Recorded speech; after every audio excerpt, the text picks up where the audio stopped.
Welcome to the Reasonable Christianity Podcast, a weekly podcast where you get to discover the truth claims, teachings, and practices of Christianity. Here's your host, Roland. One of the most common suspicions about belief in God today has very little to do with actual evidence. It has more to do with psychology. So, if we are honest, you often hear something stated that goes a little bit like this. Sometimes it's stated bluntly, sometimes it's implied quietly. But the idea goes something like this.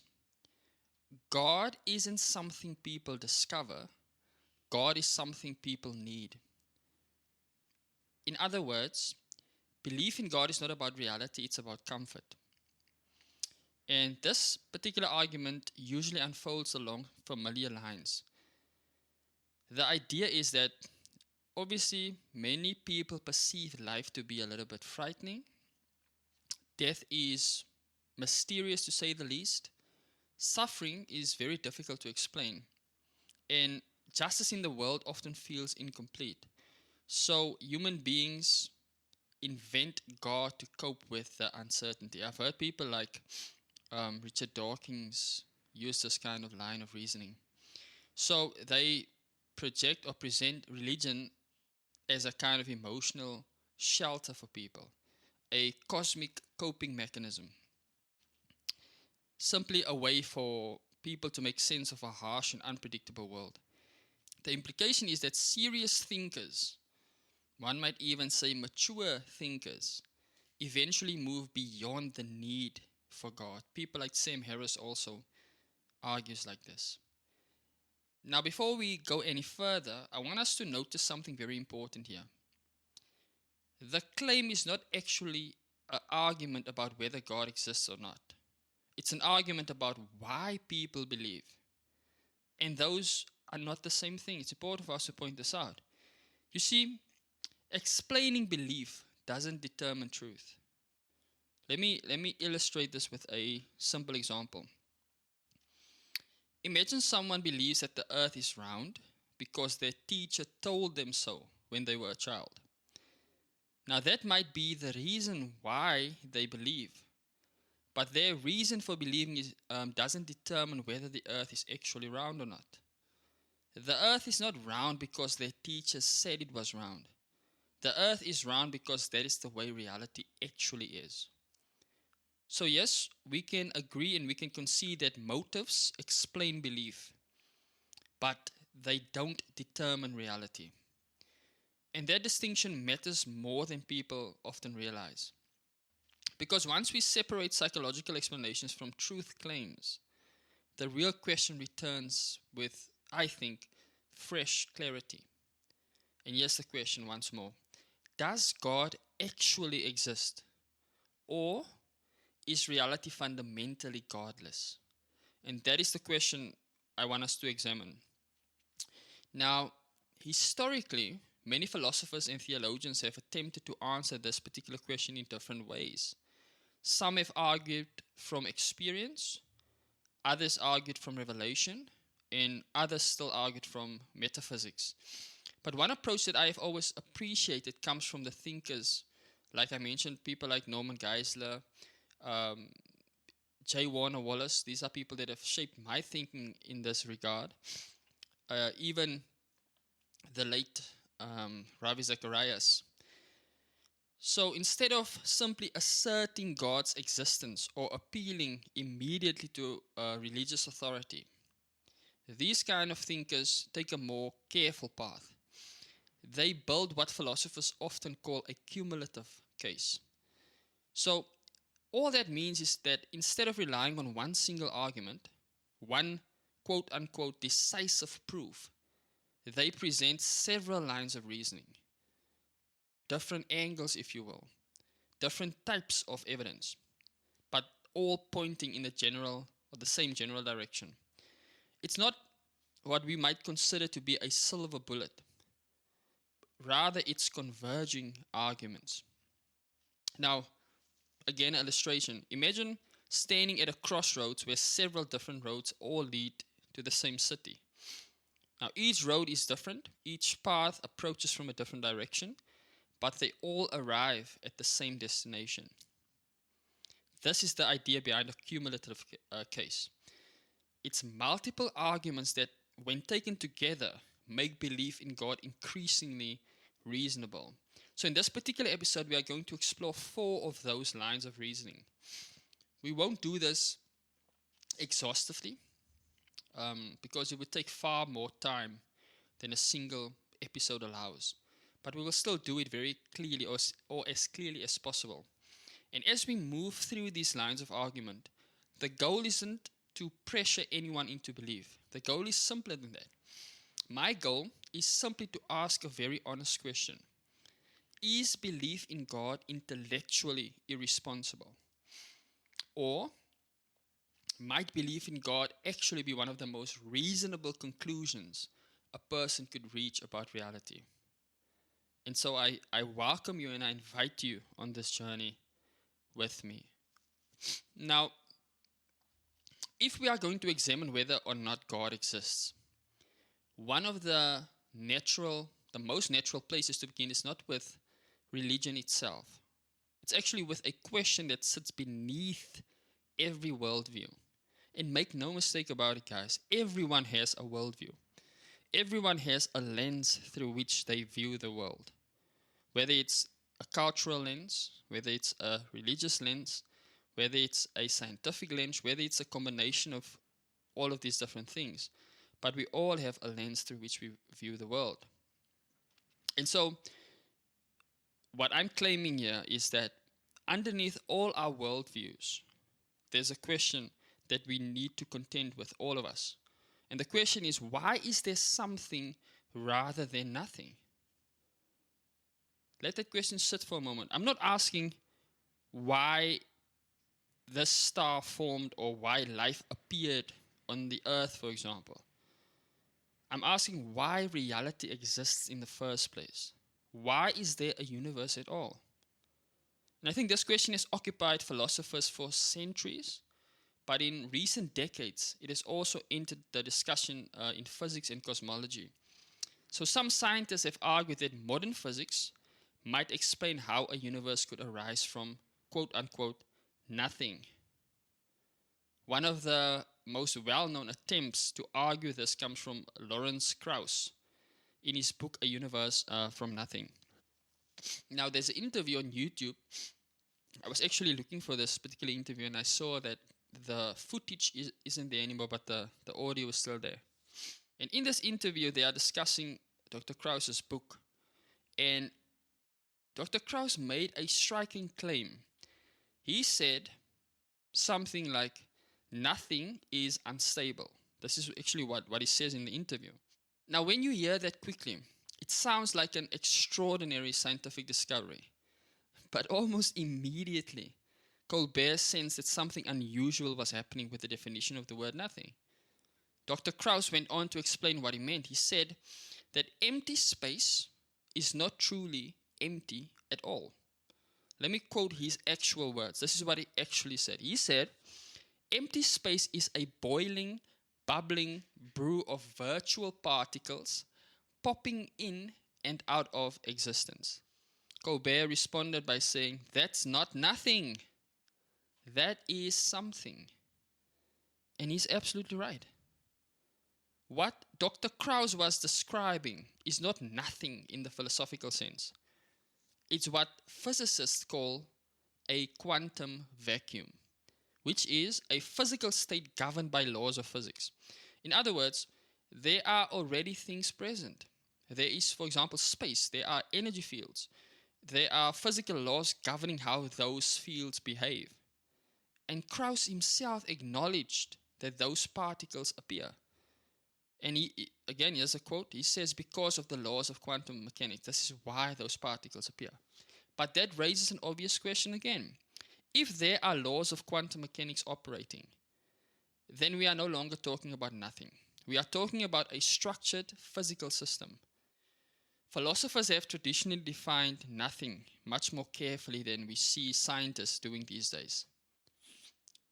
In classical philosophy, nothing does not mean empty space. Nothing doesn't mean a vacuum.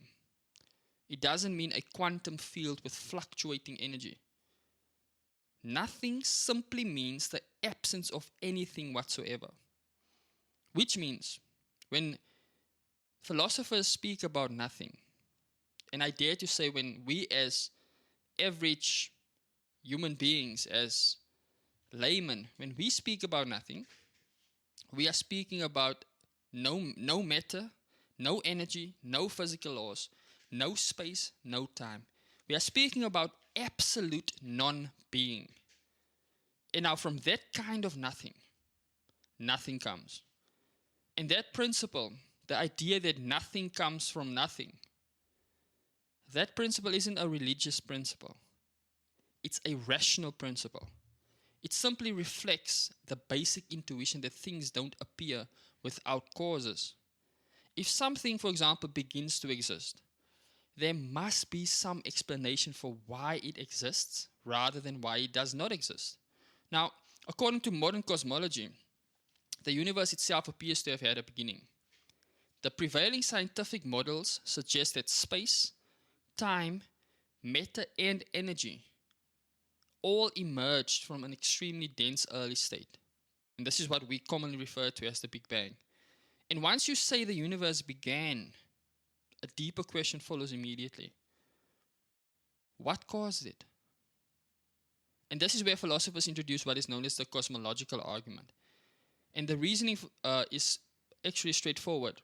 Firstly, it says, whatever begins to exist has a cause. Second, the universe began to exist. And then finally, the conclusion. If those two statements are true, the conclusion follows naturally. If everything that begins to exist has a cause, if the universe began to exist, then the universe has a cause. And I want us to notice something important here. This argument is not claiming that physics has proven God. No, science studies the physical universe, but the cause of the universe, if there is one, for the sake of this argument, the cause would necessarily lie beyond the physical system itself. So the cosmological argument is a philosophical inference informed by science. But once we begin thinking about the cause of the universe, certain, let's say, characteristics become difficult to avoid. Think about this with me. If the universe includes all space and time, then its cause cannot be bound by space and time in the ordinary sense. If the universe includes all matter and energy, then its cause cannot itself be material.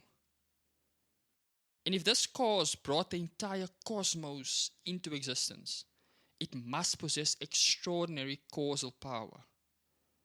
In other words, the cause of the universe would have to be beyond space and time. It would have to be immaterial. It would have to be powerful enough to generate a universe. And those qualities begin to sound strikingly similar to what people have traditionally meant when they speak about God. Now, the cosmological argument by itself doesn't tell us everything about God. It doesn't yet tell us whether this cause is personal or impersonal. It doesn't tell us whether this cause has spoken, revealed itself, or entered human history. I think those questions come later. But it does move the discussion forward in an important way. It suggests that the existence of the universe may point beyond the universe itself. And interestingly, the Colbert interview ended with a moment that was pretty humorous, but also surprisingly insightful. After Dr. Krauss insisted that there was no need for God, Colbert replied with a playful question. And I love this. Colbert said, if there is no God, so the argument of Dr. Krauss's book is that something can come from nothing, a universe from nothing. So at the end of the interview, Colbert says, if there is no God, if there is no thing called God, if he is nothing, can't something come from him? I love this. And of course, Colbert was being witty, but the remark actually exposes the heart of the issue. If Nothing truly means nothing. It has no power to produce anything. And if something exists, if the universe exists, then the explanation must lie somewhere beyond nothing. Which brings us back to the question that started this segment. Why is there something rather than nothing? And whatever the ultimate answer is, it seems increasingly difficult to me to believe that the explanation is nothing. Now, we've been talking about existence and why anything exists at all. And once you accept that the universe exists, another question quickly follows, not just why it exists, but why it is structured the way it is. Because think about our universe. It's not just merely present. Our universe is actually ordered. When physicists study the cosmos, what they discover is not chaos. They discover an astonishing level of mathematical precision. The laws of physics operate through consistent, intelligible patterns that can be expressed in equations. Gravity, for example, behaves predictably. Electromagnetism, again, behaves predictably. The strong and weak nuclear forces behave predictably. And these forces are governed by constants. Constants, again, is defined as fixed values that determine how the universe functions. And those constants exist within extremely narrow ranges. So if they were even slightly different, the universe as we know it would not exist. For example, if the strength of gravity were altered even modestly, stars might never form. And without stars, there would be no heavy elements, no carbon, no oxygen, no chemistry capable of supporting life. So if the balance of the nuclear forces, for example, again, was slightly different, atoms themselves could not hold together. If the expansion rate of the early universe had been just a little faster or even a little bit slower, matter would have either dispersed too quickly for galaxies to form or collapsed back on itself before structure could develop. In other words, the universe appears delicately balanced. And this phenomenon is what is commonly referred to as fine-tuning. The laws and constants of the universe appear calibrated in a way that allows complexity and ultimately life to exist and to emerge. Now again, this observation raises an important question. How do we explain that calibration? Philosophers and scientists have suggested several possible explanations. One possibility is simply necessity. And this is the idea that the universe had to be this way. Perhaps the constants of physics could not have been different. Another possibility is just chance. Maybe the universe is simply one random outcome among many possible universes, and we happen to find ourselves in the one that allows life. The third possibility is design. That the structure of the universe reflects intelligence behind it. Now, the design argument does not claim that every detail of the universe directly proves God. I think that would be an overstatement. What it does observe is something more modest, but I think still significant. When we encounter ordered complexity that performs a function, intelligence is often the best explanation. Again, an illustration. Imagine you're walking through a forest and you come across a set of stones, and these stones are arranged on the ground. At first, you might assume the arrangement happened naturally, but then you notice something unusual. The stones spell out a sentence. It says, "Welcome to the trail." At that point, you don't assume wind and erosion randomly produce language. No, you infer a mind. Because language arranged with meaning is a type of order that normally arises from intelligence. The design argument suggests something similar about the cosmos. The universe, again, doesn't simply exist. It exists with a structure that allows complexity, chemistry, biology, and consciousness. Now, to be fair, there are alternative explanations that scientists discuss seriously. One of them, for example, is the multiverse hypothesis, which is the idea that there may be many universes with different physical constants, if enough universes exist, then eventually one of them might randomly possess the conditions necessary for life. And that possibility is still debated, and at present it remains largely theoretical. But even the multiverse proposal raises further questions. If a mechanism exists that generates universes, then we might still ask why such a mechanism exists in the first place, and why it produces ordered laws capable of generating life-permitting systems. In other words, the deeper we look, the more the question of explanation remains. The design argument does not pretend to answer every mystery of physics. What it does is draw attention to a pattern, order, mathematical intelligibility, fine-tuning that allows life to exist. And it asks a simple question. When we encounter that kind of structured complexity, what is the most reasonable explanation? Is it necessity? Is it chance? Or is it that the universe reflects intelligence behind it? So the design argument suggests that the structure of the cosmos may not be accidental at all. It may be the signature of a mind behind reality. And if that possibility is even plausible, then the existence of God is not merely a comforting idea. It becomes a serious explanatory candidate for why the universe looks the way it does.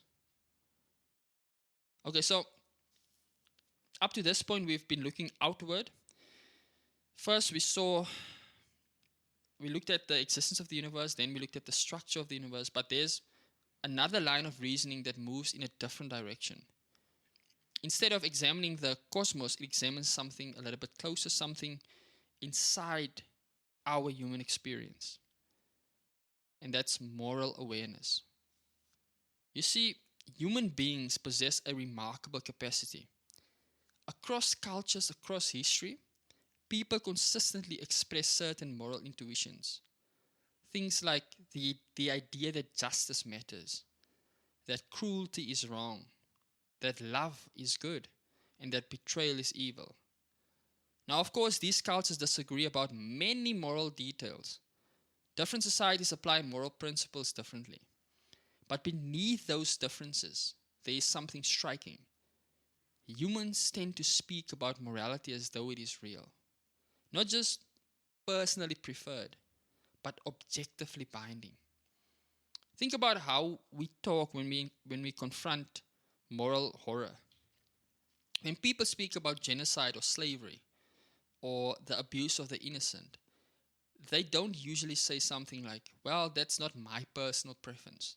When you hear about a child that was molested, for example, you don't just say, that's not my preference. We say that's wrong. We don't say it's inconvenient.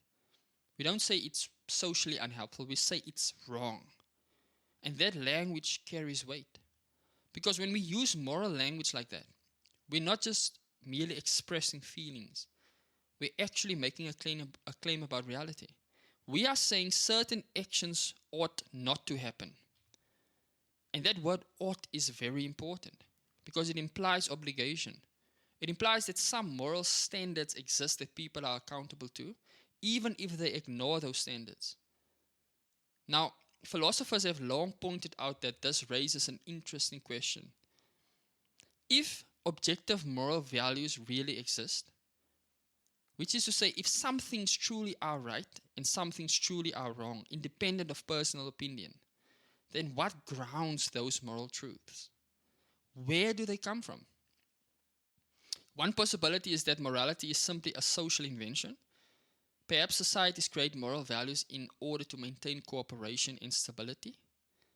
Another explanation is biological. Some argue that our moral instincts developed through evolution because cooperative behavior helped human communities survive. And those explanations probably do account for how certain moral behavior spread. But they, in my opinion, in my view, they struggle to explain something deeper. They struggle to explain moral obligation. Because here's the thing, describing how humans develop certain instincts does not explain why those instincts should be binding. So, Evolution can explain why we might feel compassion, but it cannot explain why we are obligated to act compassionately. Biology can describe behavior, but it doesn't generate moral authority. After all, the laws of physics describe how matter behaves. Gravity, for example, explains why objects fall. Electromagnetism explains how particles interact. But none of those physical laws produce a moral command. Gravity doesn't say, you ought to help the weak. Chemistry doesn't say, you ought not torture the innocent. Physics simply describes what is, but morality speaks about what ought to be. And that distinction is very significant. Because if the universe is nothing more than matter and energy moving through blind physical processes, it becomes difficult to explain why moral obligation would exist at all. Yes, we might all have preferences. You might still have social contracts, but genuine moral authority becomes difficult to ground. And yet, most people, including many who reject religion, most people still speak as though moral truths are real. We instinctively believe that some actions are not merely unpopular, they are unjust. And that intuition has led many philosophers to what's called the moral argument. Again, the reasoning for this argument is simple. It says if objective moral values exist, then there must be some foundation that explains them. And one of the most natural explanations is that moral values reflect something deeper about the structure of reality itself. To put it a different way, morality may not simply be a human invention. It may reflect a moral order embedded in reality. And if moral law exists in that sense, if there truly are objective standards of right and wrong, then it raises another question. Where would such a moral authority come from? Because in our experience as human beings, laws normally point back to lawgivers. Commands normally come from minds. And moral obligation seems most coherent if it originates from a source that is itself moral. Not merely powerful, but actually good. And this is why I think many thinkers have argued that the existence of objective morality points beyond humanity. It suggests that reality itself may be grounded in a moral mind, what people have traditionally called a moral lawgiver. Now, at this point, before we close this episode, I want us to step back for a moment so we can see the threads of the conversation beginning to converge. Because one of the most influential ideas in modern thought is something called materialism, which is the belief that reality ultimately consists of nothing more than matter and energy. On this view, everything that exists can be explained in terms of physical processes, atoms, particles, forces, chemistry, biology. And materialism has been enormously successful in explaining many aspects of the physical world. Modern science owes much of its progress to studying the universe in precisely those terms. But when materialism is expanded from a scientific method into a complete explanation of reality, that's when difficulties begin to emerge. Because there are certain features of human experience that seem difficult to reduce to matter and energy alone. The obvious one we can think of is, for example, consciousness. The fact that physical brains produce subjective experience, the feeling of awareness, the inner world of thoughts and perceptions. This fact remains one of the most persistent puzzles in philosophy of mind. Or let's think about rationality, for example. We as human beings do not merely react to stimuli. We evaluate arguments. We weigh evidence. We attempt to distinguish truth from falsehood. But if our mental processes are nothing more than the byproduct of blind physical forces shaped entirely by evolutionary survival pressures,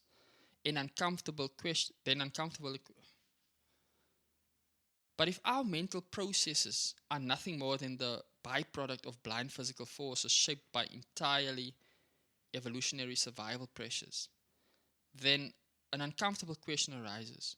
Why should we trust them to lead us to truth?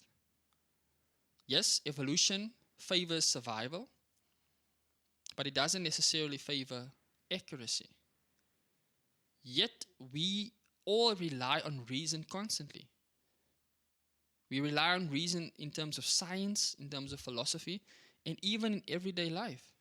And we do so as though it genuinely tracks reality. Then there's moral obligation. As we discussed earlier, we don't merely experience moral preferences, we experience moral commands. We believe certain actions are not just undesirable, but actually unjust. But in a purely material universe, it becomes difficult to explain where such obligations come from. Atoms and molecules do not issue moral directives. And finally, there's the question of meaning. Human beings live as though life has significance. We pursue purpose. We sacrifice for ideals. We search for truth and beauty and goodness. But if the universe is ultimately the accidental byproduct or accidental product of impersonal forces, then meaning becomes something we invent rather than something we discover. Now again, I want to be clear. Pointing out these tensions doesn't automatically prove that materialism is false. Philosophers have proposed a variety of ways to interpret consciousness, morality, and meaning, and they do so even within a naturalistic framework. So this is not a simple either-or choice between only two options, but it does raise an important question. And here's the question: Does strict materialism adequately explain the full range of human experience? Or might reality be deeper than matter alone? And this is where theism offers a different kind of explanation. Theism proposes that the foundation of reality is not impersonal matter, but a rational, moral, personal source. If reality ultimately originates from a rational mind, then it makes sense that human reason is capable of discovering truth. If reality originates from a moral source, then moral obligations are not arbitrary social inventions. They actually reflect something real about the nature of goodness. And if reality ultimately comes from a personal source, then meaning is not merely a human projection. Meaning is actually something grounded in the structure of reality itself. In other words, theism offers a framework that attempts to make sense of several things we already experience. Now, because of the arguments we've explored in this particular episode, the question of God is not merely theoretical. It has actual consequences. I want you to consider the alternatives for a moment. If God does not exist, then reality at its deepest level is ultimately indifferent. The universe simply is. Matter moves, stars burn, galaxies collide. But the universe itself does not care. Meaning becomes temporary, morality becomes constructed, human dignity becomes something we agree upon rather than something grounded in the structure of reality. Now, many thoughtful people accept that conclusion, like Richard Dawkins, for example, and they attempt still to build meaningful lives within that framework. But think about the converse. If God does exist, the picture changes dramatically. Because if the universe originates from a rational, moral, personal source, then reality carries intention. History has direction. Human dignity has grounding, and moral accountability becomes real. Our lives would not simply be brief accidents inside a silent cosmos. They would exist within a reality shaped by purpose. And if that were true, something important follows. If God exists, then indifference toward God would no longer be neutral. It would be irrational. Because if the creator of reality exists, ignoring him would be something like ignoring gravity. Yes, you can try, but reality will not cooperate. Now, it's important to be clear about what we've done in this particular episode and what we've not done. We have not proven Christianity here. We have not argued for the resurrection. We haven't examined scripture. Those questions will come. In this episode, we asked a more foundational question. Is belief in God reasonable? And what we've explored suggests something significant. Belief in God is an intellectual surrender. It might be one of the most coherent explanations of reality, an explanation that helps make sense of existence, order, morality, and meaning, which leads us naturally to the next step. Because here's the thing, if God does exist, another question immediately emerges. Has God interacted with the world? Has He spoken? Has the creator of reality revealed Himself in any way that human beings can recognize? And that's the question we'll explore in the next episode. But until then, I want to thank you for listening, and I want you to remember something important, as always. The truth matters, and so do you.